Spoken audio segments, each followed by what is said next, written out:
আজ আমি কথা বলবো হিট অফিসার বুশরা ম্যাডামকে নিয়ে। আপনারা সকলে হয়তো অবগত রয়েছেন, সারা বাংলাদেশে বর্তমানে ভাইরাল হিট কর্মকর্তাকে নিয়ে। তিনি হলো ঢাকা উত্তর সিটি কর্পোরেশনের মেয়র জনাব আতিক সাহেবের মেয়ে। তিনি এশিয়া মহাদেশের নিয়োগপ্রাপ্ত হিট কর্মকর্তা হিসেবে তিনি পড়াশোনা করেছেন, আন্তর্জাতিক জলবায়ু নিরোধনের উপর পড়াশোনা করেছেন, উন্নত বিশ্ববিদ্যালয়ে পড়াশোনা করেছেন। পড়াশোনা করে তিনি এই নিয়োগটা নিয়েছেন। আমি ওনার পিতার মেয়র আতিক সাহেবের একটা বক্তব্য শুনেছি, তাহার বেতন ভাতা সিটি কর্পোরেশন দিবে না, এমনকি সিটি কর্পোরেশনে তার কোনো বসার কোনো চেয়ারও নাই। এরপরেও আমরা কেন সমালোচনা করি? সমালোচনাটা হইল আসলে এরকম, যিনি হিট কর্মকর্তা বুশরা, তিনি কিন্তু বিভিন্ন সময়ে বিভিন্ন সাংবাদিকদের সামনে, মিডিয়ার সামনে বিভিন্ন বিষয় নিয়ে কথা বলেছেন ইতিপূর্বেই। এই যে বর্তমান প্রেক্ষাপটের উপর ভিত্তি করে সারা বাংলাদেশে কিন্তু প্রচুর তাপমাত্রা, আবার দুবাইয়ে বন্যা হইতেছে, এই যে একটা লক্ষণ, এটা কিন্তু অগ্রিম একটা আজাবের লক্ষণ, গজবের লক্ষণ আমাদের কাছে মনে হইতেছে আর কি।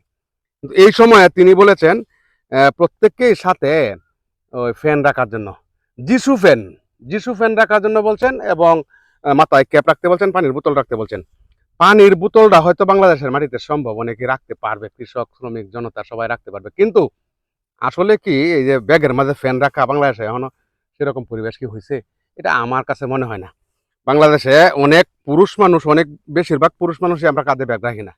এটা যারা বিদেশে ট্যুর করে, বিদেশের ট্যুর আমরা যারা করেছি, আমরা অনেক সময় ব্যাগ কাঁধে নিয়েছি, পাসপোর্ট, ভিসা, অন্যান্য কাগজপত্র ব্যাগে রাখার জন্য। এছাড়া দেশের মাটিতে কয়জন লোক ব্যাগ কাঁধে রাখে? রাখে মহিলা। তিনি মহিলা যেহেতু, তিনি কিন্তু ওই মহিলার মতোই কথাটা বলছেন আর কি, যে ব্যাগে ওই ছাতা, ক্যাপ এবং ওই ফ্যান রাখার জন্য, যিশু ফ্যান রাখার জন্য বলছেন। আসলে কি বাংলাদেশে এখনো ওই পরিবেশ হয়েছে? আমার কাছে মনে হয় না। আপনাদের কাছে যদি মনে হয় তাহলে জানাবেন। আর তিনি আমাদের দেশের গর্ব, এটা আমি মনে করি।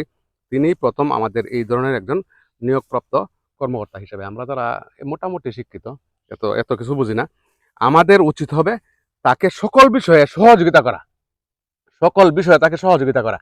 মন্তব্য করব যেটা খারাপ হবে, এই যে ছাতার কথা বলছে, পরে ফ্যানের কথা বলছে, এবং পানির বোতলটা আমাদের রাখা সম্ভব, আর বাকিগুলো আসলে রাখার মতো এখনো পরিবেশ আমাদের হয়েছে না, এটা একটু সমালোচনার মুখে পড়ছে।